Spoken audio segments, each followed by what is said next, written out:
Meanwhile, the game that does have the biggest amount of drama happening right now, Colts and the Bengals. Why? Because we are getting the best and worst and biggest question of everybody's next favorite breakout quarterback in the NFL, Anthony Richardson. All right, now, there's things to be worried about with him after seeing him tonight, and there's things to not be worried about, but they may not be the same things.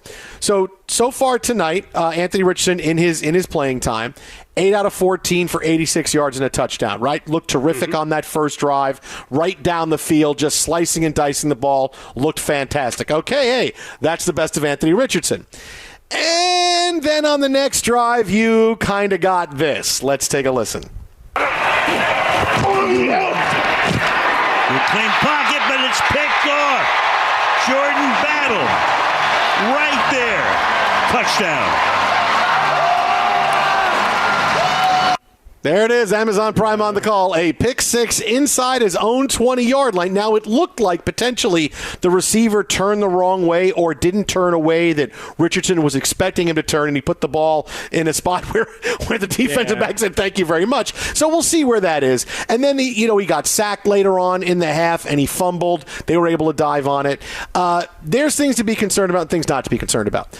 I don't care about the interception. I don't care about the fumble.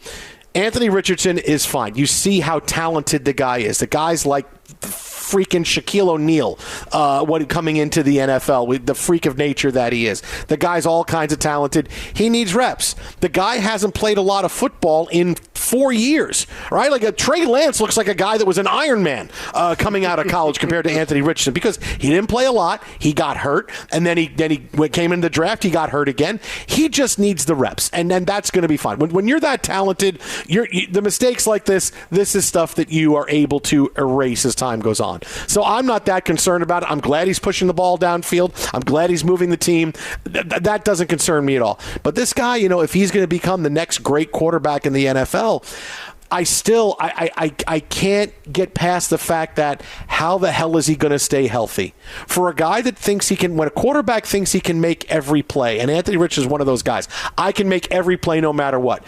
You leave yourself open to getting hit, you make bad decisions. Now, I don't mean bad decisions, you turn over the football. I mean bad decisions, you get hit, you're stretching the wrong way, you get hit wrong, and you're out of the lineup. He had 2 bad injuries last year. He came back after one, then knocked out for the season in week 5. He's got to be able to protect himself going forward, and not playing a lot of football. I don't know how long it's going to take him to do that. That's my real concern, is he good enough? Does he know enough about the NFL game and understand, okay, this is what I can do and this is what I can't do? Because you can't even say he knows all that about the college game, because he barely played. And now he's into the NFL. What can I do? What can I not do?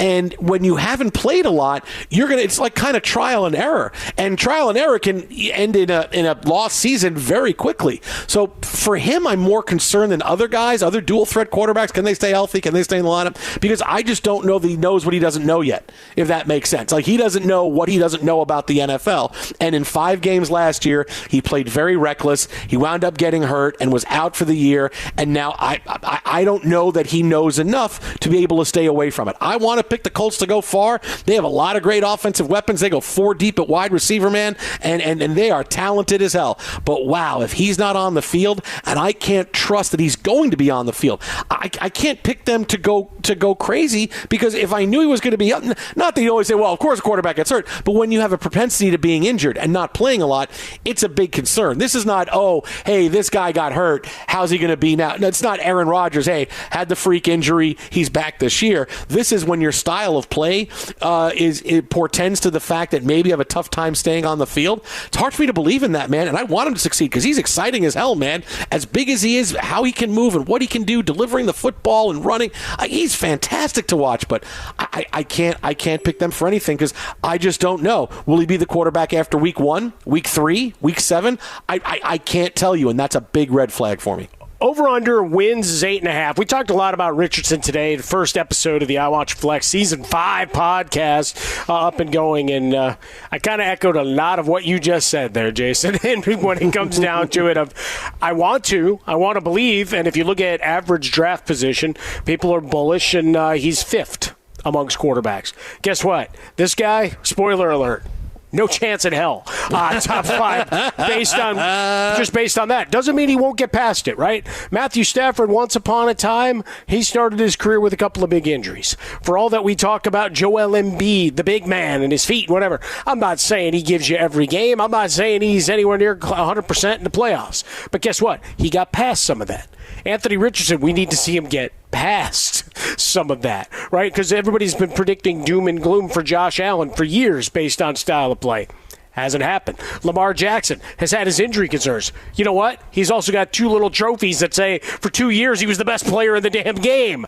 So he was healthy enough to do that without discernible top-end weapons as you may have in Indianapolis. Because you look at what they added. You already had Pittman Jr., who I just decided was quarterback-proof, and I dove in him in a guillotine league, right? Say, all right, that guy's a talent. You got Downs if he can stay healthy. And then you add Adonai Mitchell, you got 3 guys. And you still have Taylor in the backfield, and you can get after it. But there's no guarantee. I mean, one of the interesting things, we forgot about Hard Knocks when we chronicled that first episode that had all sorts of just little things. Nick Saban showed up, all of that stuff, was how they played on the slip and slide.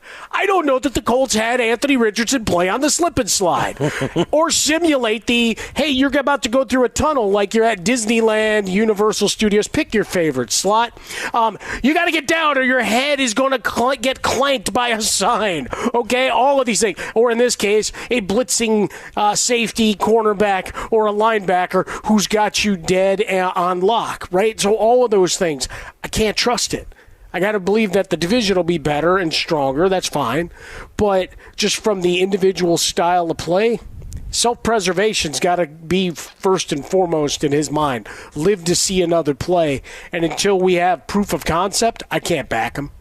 8.5 is their over and under on wins. I was actually trying to look up the over under on games played for Joe Flacco. I like you got Joe Flacco. You want to get Joe Flacco in every conversation possible. Well, in this case, it's Jermaine because, he's a Colt. I mean, look, I would love to be able to sit here and say, okay, yeah, I completely believe in what I'm seeing from Anthony Richardson and that he's going to say. I'd love to say that because the ceiling for him and the Colts they can win this division even with the Texans. I mean, even with the Texans being as good as they are, they could run away because they could score points in bunches. I mean, you watch Richardson play last year, and it looks like for a quarter and a half, wow, man, the Colts are getting killed. They're losing 17-0. They have no life. And then 7 minutes later, he throws for a touchdown, runs for a touchdown, and then throws for another touchdown, and it's 21-17 at halftime. And it's, wow, look at what this kid can do. And so his talent, it's not in question at all. And the Colts picking him, boy, did they get the right guy as far as what he could do for the team. But you need to be able to be available. And look, if I could feel for certain, all right, I'll tell you how good I feel about them. If I could feel for certain, if you could tell me Anthony Richardson is playing the entire season, if you tell me he's playing all 17 games, I would say, okay, I can see the Colts making to the AFC Championship. Like, I can see them going that far because he's that talented. But you can't do that. And while you can potentially do that with other teams, you can say, hey, Josh Allen, all right, yeah, he'll probably play all 17 games. Mahomes will play all 17, all this, blah. But you can't do that with Richardson. If you could, that's as good as he can take them. Because this team is ready to take off, man. They have a lot of good talent. They surrounded him with good talent. They keep drafting wide receivers for their quarterbacks. Oh, this guy's now, Alec Pierce isn't working out. Okay, we're going to bring Mitchell in now and see where he's at. And Pittman's a great receiver, and we still have one of the best running backs in the game. We're just going to continue to roll through talent for you. That's how they did. That's one thing the Colts have always done. No matter who their quarterback is, we're going to keep bringing in talent. We're going to keep bringing in receivers and running backs and everything else and make sure they have enough guys to throw to. It's a great philosophy to have. It's something a lot of quarterbacks would like to do. Mm-hmm. So I'm never worried about where they are talent-wise offensively, but this is it, man. That's how good they can be if I knew he could stay healthy all year.